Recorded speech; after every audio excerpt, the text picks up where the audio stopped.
Assalamualaikum warahmatullahi wabarakatuh. Perkenalkan, nama saya Ahmad Afambillah Aftoni dari kelas 10G dengan nomor presensi 1.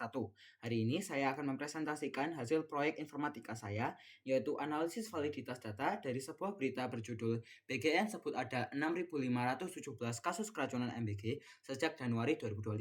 Ini sebarannya. Di sini, berita ini mengangkat tema kesehatan publik karena membahas isu keracunan makanan yang dialami ribuan siswa di berbagai daerah akibat program makan bergizi gratis. Keracunan makanan ini menyangkut kesehatan masyarakat, terutama anak-anak sekolah yang menjadi target utama program tersebut. Masalah ini berhubungan dengan kualitas makanan, keamanan pangan, dan sistem pengawasan pemerintah. Karena itu, berita ini sangat relevan untuk dianalisis dalam konteks kesehatan publik. Validitas pertama yang akan saya bahas adalah aspek akurasi dari data dalam berita tersebut. Data ini berasal langsung dari BGN atau Badan Gizi Nasional dan disampaikan oleh kepala lembaganya dalam rapat resmi dengan Komisi 9 DPR.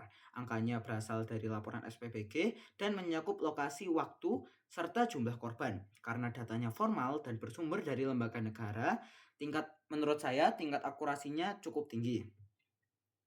Lalu yang kedua adalah relevansi. Berita ini diterbitkan oleh Detik Health, yaitu kanal yang memang fokus pada isu kesehatan publik, dan penulisnya Suci Risanti Rahmadania, juga jurnalis yang biasa meliputi kesehatan.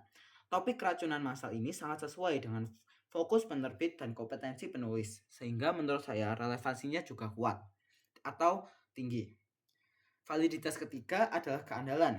BGN atau Badan Gizi Nasional mengumpulkan data melalui laporan SPBG, lalu diverifikasi oleh Dinas Kesehatan setempat, dan untuk kasus besar, BGN biasanya melakukan investigasi lapangan. Proses berlapis ini memastikan datanya tidak mentah dan telah divalidasi. Karena berasal dari lembaga resmi dengan akses langsung ke lapangan, datanya cukup dapat diandalkan. Lalu yang keempat adalah aktualitas. Data diperbarui hingga tanggal 30 September 2025 dan disampaikan dalam rapat pada 1 Oktober 2025. Ini menunjukkan bahwa data tersebut sangat mutakhir, hanya berselang 1 hari antara kejadian terakhir dan publikasi resmi. Jangka waktu pembaruan data dilakukan secara bulanan karena BGN membagi laporan berdasarkan periode Januari hingga Juli, lalu Agustus hingga September. Lalu untuk menjawab pertanyaan fenomena saya, yaitu terjadi 6.517 kasus keracunan MBG sejak Januari hingga September 2025 dengan lonjakan kasus pada Agustus hingga September dan Pulau Jawa sebagai wilayah dengan laporan terbanyak. Apakah data jumlah kasus dan sebaran wilayah tersebut konsisten dengan laporan dari berbagai pihak? Berita pertama yang berasal dari The Jakarta Post dengan judul Over 800 Students Suffer Mass Food Poisoning from Free Meals Program. Di Jakarta Post melaporkan lebih dari 4.000 kasus hingga Agustus yang sesuai dengan skala yang BGN laporkan. Lalu berita kedua yaitu yang berasal dari Detik News dengan judul Menkes ungkap temuan penyebab keracunan MBG ada 8 bakteri hingga 2 virus.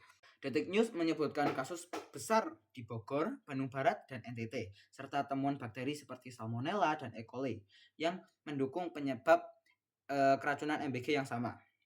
Lalu IDN Times dengan judul JPPI catat 8.649 anak Indonesia keracunan program makan bergizi gratis. IDN Times atau JPPI mencatat 8.649 korban sampai akhir September dengan lonjakan 2 pekan terakhir.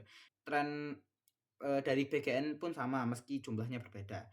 Lalu saya juga mengambil 2 jurnal, yaitu yang pertama Keracunan Program Makan Siang Bergizi Gratis dalam Tinjauan Hukum Kemasyarakatan dan Aspek Negara Berkembang dan penegakan hak anak atas makanan aman dan sehat.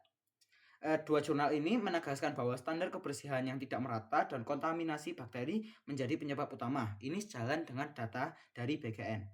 Kesimpulannya, laporan BGN valid karena pola kasus, tren waktu, sebaran wilayah, dan penyebabnya konsisten dengan laporan media lain dan kajian ilmiah.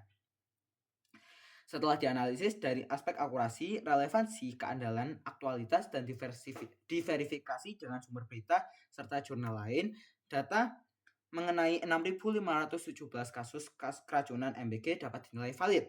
Informasi ini penting untuk mendorong evaluasi kebijakan dan memperbaiki pelaksanaan program agar lebih aman. Sekian dari saya. Terima kasih, mohon maaf bila ada salah kata, perbuatan, ataupun kalimat. Wassalamualaikum warahmatullahi wabarakatuh.